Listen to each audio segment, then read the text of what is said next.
Did you know there's actually no scientific definition for what a tree is? You probably recognise one. They're big and tall and they grow woody, but there's a huge range of different tree types all across the world. Here at Kew, we have over 11,000 trees, and today we're going to be exploring some of our favourites, starting with a bona fide British icon, the oak tree. Over to Tom. How did this tree teach the world a lesson? Let's dig deeper.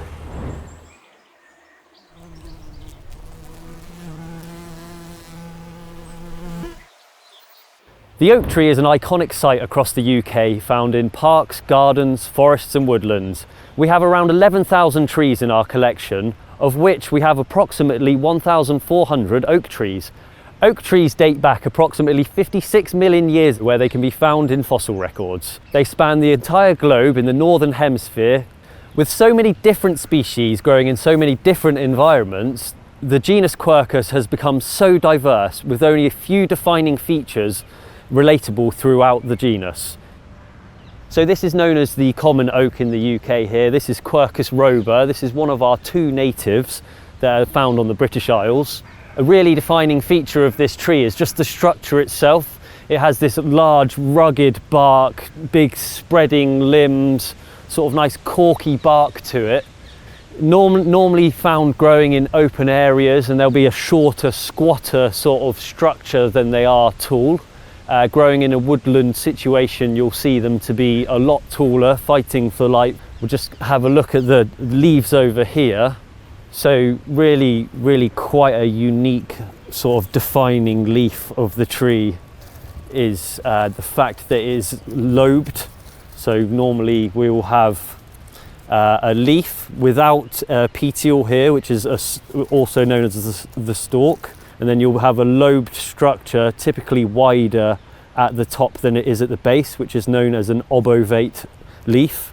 So yeah, the lobed margins are really typical of Quercus robur, but what you'll also see in our native, the Quercus petraea, you'll see very similar characteristics. The Quercus petraea will have a stalked leaf, and it will lack these sort of flanking lobes at the bottom here. In such a wide range of species, it's difficult to identify them solely on the morphology of the leaves. You sometimes need to dig deeper into the growth of the acorn. If you were to take a look closely here, you'll see the early development of what is called a gall. And the gall is a sort of a manipulated environment by a wasp in which it lays its eggs in an immature bud, convincing the tree into growing this essentially a nursery for its young. So it will grow this structure, and internally the larvae will feed on this structure, and then it will exit as a mature wasp, and you can see the exit wound just there. For just over 1,000 years, the structure of the gall has been used as the primary source of iron gall ink across the globe. Famously, the ink had been used to sign the Magna Carta. Oaks are a keystone species, meaning they play an absolutely vital part in holding together the ecosystem in which they are found. Oaks are known to sustain the life of 2,400 different species of insects, birds, fungi, lichen, bryophytes, the list goes on. And as I'm at this beautiful oak tree here, I'm made to feel like a Disney princess being surrounded by the fauna of Kew Gardens. As well as being ecologically significant, the oak tree is deeply rooted in culture and mythology. Because of their size and structure, oak trees are often hit by lightning, which has led them to be associated with gods of thunder, such as Zeus in Greek mythology, Thor in Norse mythology, and the Dagda in Celtic mythology. In Celtic mythology, the oak is highly revered. Druids would carry out rituals beneath them and collect mistletoe from their branches. And in fact, we may even get the word druid from the ancient word for oak. Here in the UK, our common oaks are known for their hard and durable wood, which has led to them being used for centuries for things such as shipbuilding and furniture making. This is the Lucum oak. The scientific name for this is Quercus cross-hispanica lucumbiana. This is a hybrid that was found in a nursery in 1762, and this is a hybrid between the Turkey oak, which is Quercus cerris, and the cork oak, which is Quercus suber. This was noticed by a man called William Lucum, in which the tree is now named after.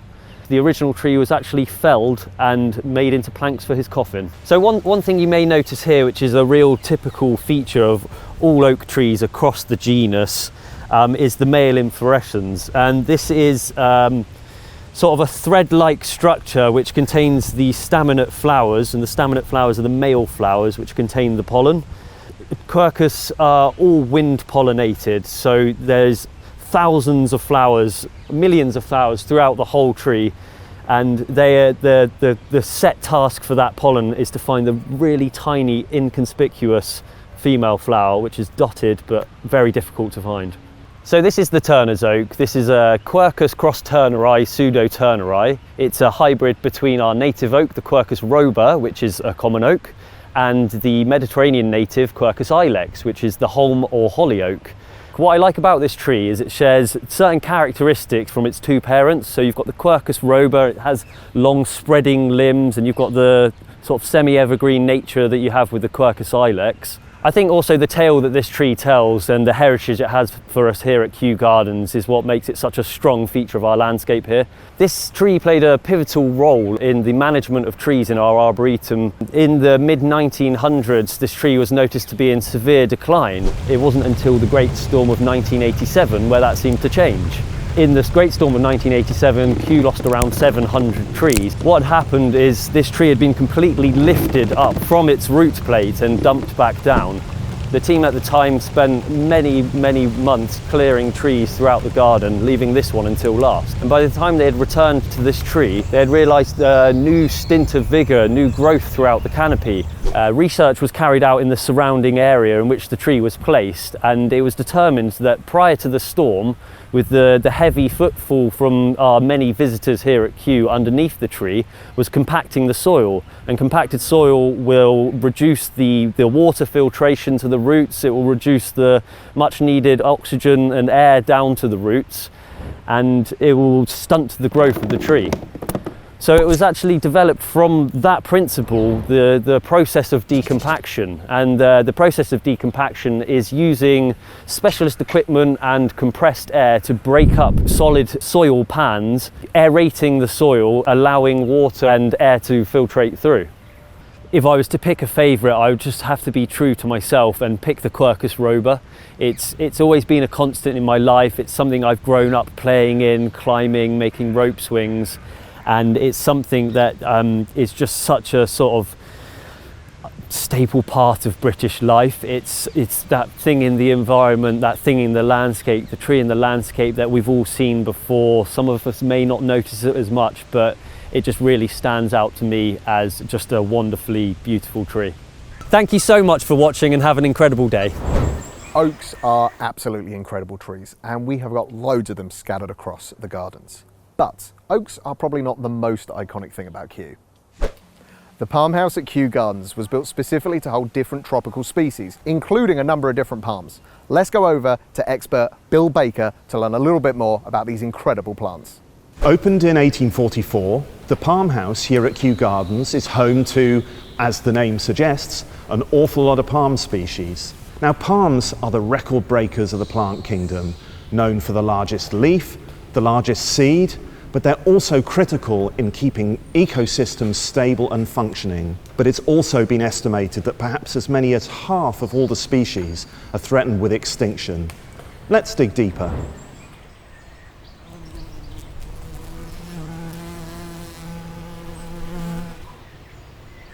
No matter who you are, whether you're a botanical expert or not, anybody can recognize a palm tree because they have such a distinctive look.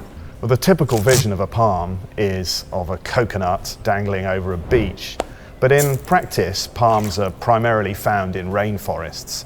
They can really grow anywhere where there is plenty of water and there is no frost. We see different patterns of palm species richness across the planet. So, for example, there are only 65 species in Africa, but more than 1,000 in tropical Asia. There are fossils of palms, of palm pollen, that go back even as far as 100 million years. And we know that palms have been part of rainforest or rainforest-like ecosystems since that time. Palms are monocots. Now, monocots are a major group within the flowering plants. There are about 70,000 species of them. The monocots are generally sort of soft, herbaceous, floppy plants like the orchids, the lilies, the grasses. They have linear leaves. But the amazing thing about the palms is the way they have escaped all the constraints of being a monocot to become great big canopy giants. Palms have a very smart way of growing. When they germinate on the forest floor, they sit there quietly for years sometimes, building up a really huge stocky bud at the top of the stem. And then once that bud is big enough, they can produce these vast trunks that push their way through into the forest canopy. And large stems can then produce really large structures, large appendages that dangle off those stems. So that's really the reason why palms have these highly distinctive leaves that come in two forms, the feather leaf and the fan leaf, with a few other exceptions. You don't really expect to see hundreds of palm species here in the UK, but in Kew's Palm House we have 168 species because within the closed canopy of the building we can keep the temperatures high as well as the humidity. But you can also find a small number of palm species, such as the Chusan palm, the really hardy ones growing outside here in the UK. Palms are unbelievably useful to people. We say that they're in the top 3 plant families for usefulness to humans, but the thing that's really special about palms is the sheer number of uses that they have and the way those uses support people who really live in tough economic circumstances. So for example, here we have a sugar palm from Borneo, and these sugar palms can be tapped. You can cut the flower stalk here, take the sap and boil it down to make beautiful palm sugar, but you can also take the fibre off the stem to thatch your house. These leaflets might be stripped off and used to weave a basket or a hat. These long leaf stalks are so robust they can be used in construction. You can even take these leaflets and remove fibres from them, such as raffia fibre that people use in gardens and flowering arrangements. Palms produce a great diversity of different kinds of fruit, but in many senses they're all rather similar. They have a fleshy outer pulpy part, which if you split open contains a hard seed. There may be 1, 2 or 3 seeds usually. This seed, if you split it open, is bony and white, almost like ivory, and in fact some seeds have even been used to make buttons. This is the African oil palm, and this is what palm oil comes from. Now, palm oil is one of the most important products from the palm family. It's used in cosmetics, it's used in detergents, it's in baked goods. In fact, perhaps half of all packaged products in the UK supermarkets contain palm oil. In the wild, the oil palm grows in the African rainforests, but it's now planted across the tropics, and that's the problem. Oil palm cultivation has led to widespread destruction of rainforest habitats and huge carbon emissions. And this is the challenge that we face. We need the oil palm. It's important to us, and it's also important to the people who produce it. But how do we get it without causing such environmental devastation? Luckily, an increasing amount of palm oil that's being used is coming from sustainable sources. But you can do more by demanding more sustainable palm oil in the things that you use. Look out for markers on the products you buy to check that they say they come from sustainable palm oil plantations. One of the palms that most people know is, of course, the coconut. The coconut itself is the fruit of the coconut palm. This is technically a drupe or a stone fruit, like a plum, where the seed itself is encased in a hard bony layer. If you were to slice open a coconut, you would see a thick fibrous layer, then the hard stony shell, and then inside you would see a layer of white meat and within a watery liquid. The coconut fruit is incredibly useful. The outer fibrous layer can be used to beat out fibres, which can be turned into rope, into matting, into sacks, into garden compost. The shell can be used as a container, and then of course the white meat within, you can eat it dried and whole. And in the middle you have this watery liquid, which is the coconut water, which can be drunk to rehydrate. Now, the coconut is grown all over the world. It's really important to people and has been moved around the planet, so much so that we don't really know where it comes from. The coconut produces a really large seed, but there is one palm that beats it hands down, and that is the Coco de Mer. That produces a seed shaped like this that can weigh as much as 20 kilos. It's the largest seed in the plant kingdom. This epic palm is Tahina spectabilis. Now this was discovered as recently as 2007. After a tip-off, we were able to send our team in Madagascar out to the limestone crags in western Madagascar where this was reported to exist. We found just handfuls of these palms, but we were able to collect specimens and officially describe it and give it its scientific name. Today, we're very concerned about the conservation of Tahina. However, we have been able to arrange a legal export of seed that has been distributed to palm experts around the world who are now growing it in gardens as a conservation policy for the future. If we didn't have palms, whole ecosystems would be threatened. We'd see the structure of the forest change, we'd see animals starve for lack of fruit, and we'd see humans losing some of the most important things that palms produce to keep them alive and happy. There's over 2,500 species of palm in the world. But did you know that there is a plant that's the only one left in a family that's older than the dinosaurs? There are numerous ginkgos scattered across the gardens, but this is actually one of our oldest ones. Let's join Cecily to learn a little bit more about this living fossil. I love this cultivar. I think it's really special. It's very short and squat like me, so I feel at home. The ginkgo is one of our nation's favourites that decorates our parks and gardens all over the world. But did you know that it's been around since the time of the dinosaurs? Let's dig deeper.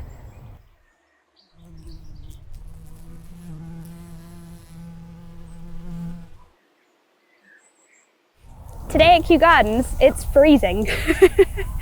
We are facing one of the first days of winter, possibly. As you can see, all the leaves are falling off the trees and we are frozen. My name is Cecily Whittle and I'm one of the climbing arborists here at Kew Gardens. So on an average day, we spend most of our time as the tree gang climbing about in the trees at Kew. But we are actually looking for maybe small issues or details that need help. So the trees here at Kew are managed to make sure that they're safe for the public, but also so that they stay within our collection for as long as possible. So we are here to talk about ginkgos today, and surrounding us are a few within our collection. So you might be able to recognise a ginkgo by the distinctive leaf shape. As named Ginkgo biloba, the biloba in Latin is the botanical Latin for this bilobed leaf shape. So typically, the shape of the ginkgo is normally described as pyramidal. So as you can imagine, in the shape of a pyramid. Typically at Kew, our ginkgos stand anywhere from 10 metres to about 25. But the biggest ginkgo in the world sits at 45 metres tall. As you can imagine, the ginkgo is one of my fan favourites because of the changes throughout the year. The leaves in the spring are this beautiful, vibrant green colour that change throughout the season and then almost overnight turn into this beautiful, vibrant golden colour. And we know that autumn is here. So as you can see, these leaves are turning in this beautiful golden, orangey yellow colour, and that happens quite quickly with ginkgos, almost overnight they could say. And the next step for a tree in autumn is that they lose their leaves through something called senescence, where it's basically where the leaf creates a scar between the leaf stalk and the branch, and that then falls away. So the tree's taken the nutrients it needs, and then the leaves are left to fall to the ground to then add actually their nutrients back in a cycle into the soil for the tree to use again. So the little scars form on the end of the petiole, like that, and when they're ready, they'll fall off. In ginkgos, they fall very, very quickly, and it can almost look like they're snowing from the tree. And as you can see, this beautiful matting comes from all of these leaves falling at once rather than very gradually, where the tree, as you can see them falling now, but they fall quite gradually in other trees, so they get lost to the wind and don't often stay around the tree as much as they do with the ginkgos. But I love it, it makes this sort of golden rain or snow. So ginkgos also have this incredible trait where they produce two different types of leaf on the same tree with two different functions. So the first type is for photosynthesis and water movement, so they're much stronger and thicker. Whereas the second type of leaf is for when the tree is suffering from drought and needs that extra backup. So behind me stands one of our oldest trees. This ginkgo is part of our Lions collection, planted in 1762, initially by Princess Augusta, who started the botanical heritage here at Kew Gardens. The tree is over 250 years old and a real big part of the gardens here at Kew. So the tree is really gnarled and you can see the age in the trunk. These 3 stems are really ancient and part of the character here at Kew Gardens. This is a male tree, so ginkgos are dioecious, meaning that there's separate male and female trees. And there's an old wives' tale that says once upon a time a female was actually grafted to these stems. Unfortunately, that failed and no longer is here with us, but this male is still standing strong. So this tree behind me is one of our cultivars of a ginkgo here at Kew, called Ginkgo biloba pendula. Now that has been chosen for its slight pendulous adaptation in the branches. As you can see, it's a bit short and squat. But the tree here is slightly different to the normal ginkgo, and that adaptation is what creates the cultivar. So they're chosen for those small adaptations and then grown on from there.